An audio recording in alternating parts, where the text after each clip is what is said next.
This video is to explain the Core 40 Diploma Track as our 8th graders are getting ready to go through the process of actually creating their 4-year plans. This is for the Core 40 Diploma. The Core 40 Diploma is the diploma that is typically the general diploma to be able to get into any 4-year university. So any student wanting to go to Indiana, Purdue, Indiana State, Ball State, Butler, DePaul, Wabash, USI, IUPUI, any of those 4-year colleges, they would have to make sure they have a Core 40 diploma to be able to get into those colleges. This first screen that you see here has our sample 4-year plan and the graduation requirements. The way to get to that so that you can see that um, on here is if you go to the welcome page. This gets you to the high school page, and then you click on the high school page. It gets you to the links. You go to the links here into our student center, and then that student center pulls up, and that's our South Putnam Counseling College and Career Center page that you have in front of you.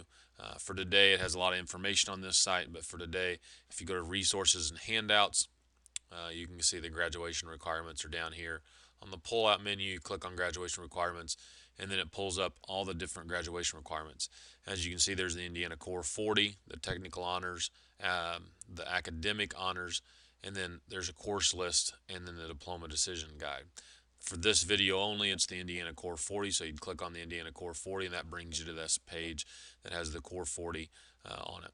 As you can see, the first portion part up here is actually a sample 4-year plan at South Putnam High School. This isn't every high school in the state of Indiana. This is just for South Putnam. And there's different routes that you can go within it, but this is for the South Putnam students. So if you're an 8th grader, you're filling out the 4-year plan, you're going to create this. As a freshman, typically you'd start with an English 9 class. It could be an honors class, but it needs to be at least an English 9.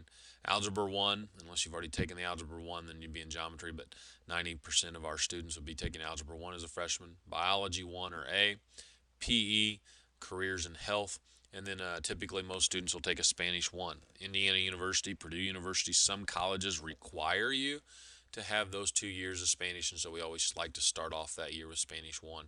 And then they get an elective that's in there, so they could take a study hall or they could take an ag class, and they don't have to take all of these classes.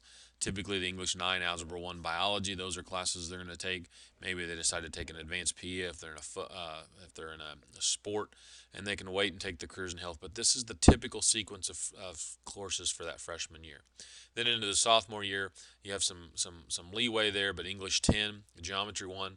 In the past, Earth Space Science has been there, and we don't typically have Earth Space Science now. And so one of the ways we can create that is with our integrated chemistry and physics. So as a sophomore, this Earth Space Science, if it's offered, is a class that you can take, or you can take the integrated chemistry and physics class, and that allows you the opportunity to be able to have that next science class beyond biology. Geography, history of the world, and then Spanish 2, and then it has a couple electives, so you could take an advanced PE, an ag course, or tech ed course along the way. Your junior year is English 11, Algebra 2, Integrated Chemistry and Physics. If you've not taken it as a sophomore, if you've taken that, then you can take an Advanced Science class, AP Biology, Advanced Life Science, AP Chemistry, a regular chemistry class, anything that's in that version that you can go. And I'll explain more in those graduation requirements down below. And then U.S. History, and then you have 3 elective classes. Your junior year is also the year that you might go to Area 30 and determine that Area 30 is the place that you want to go to, and you can do that as well in your junior year starting of that. Your senior year, the English 12, Econ, Government, and then you can have an elective for math, an elective for science. So there's a lot of electives there that senior year. And as you can tell, there's a lot of different areas and availability to be able to maneuver some things inside of it. But as far as just the general requirements from the state of Indiana, that's what's down below here. You have to have 8 credits in English, so English 9, 10, 11, and 12 in some form or fashion of English. Your math requirements, Algebra 1, Geometry, Algebra 2, those are all courses that you have to take as math requirements along that process, so 6 credits of math. So again, as you can see, those math requirements, the Algebra 1, Geometry, and Algebra 2, they only need those 6 credits. Science requirements, Science 1, Integrated Chemistry and Physics. They can also take regular chemistry and then regular physics as well. Any of those will count. One of the requirements there that they have to have is that physical science, which is the chemistry or physics. A lot of students will take the integrated chemistry and physics. And then they have to take one other science course. So if they took an integrated chemistry and physics and biology one, then in our space science, advanced life science, AP biology, chemistry, physics, any of those would count as those other science credits for that. Social studies, geography, history of the world typically is taken as a sophomore. U.S. history is typically taken as a junior, and then they take their government and econ as a senior. And those are both one semester credits, so they take them as a full year there. The directed electives, this is where some students kind of sometimes don't necessarily understand it, but the direct electives are 5 credits.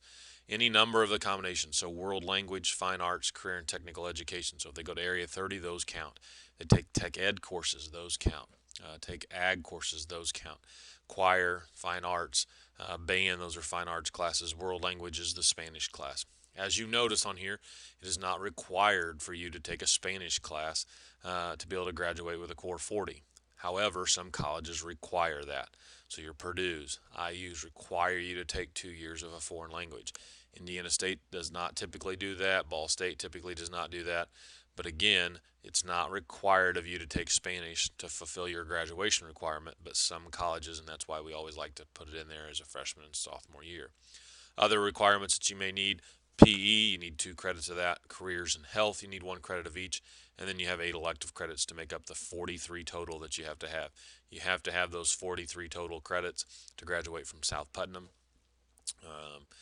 Even though it says it's a Core 40, it's 43 total credits that you have to fulfill the graduation requirement for South Putnam. And as we go through that process, you see it. So again, the Core 40 diploma, this is the typical general diploma that you would need if you're going to go to a 4-year college, such as IU, Purdue, Indiana State, Ball State, or any private college that you're going to go through.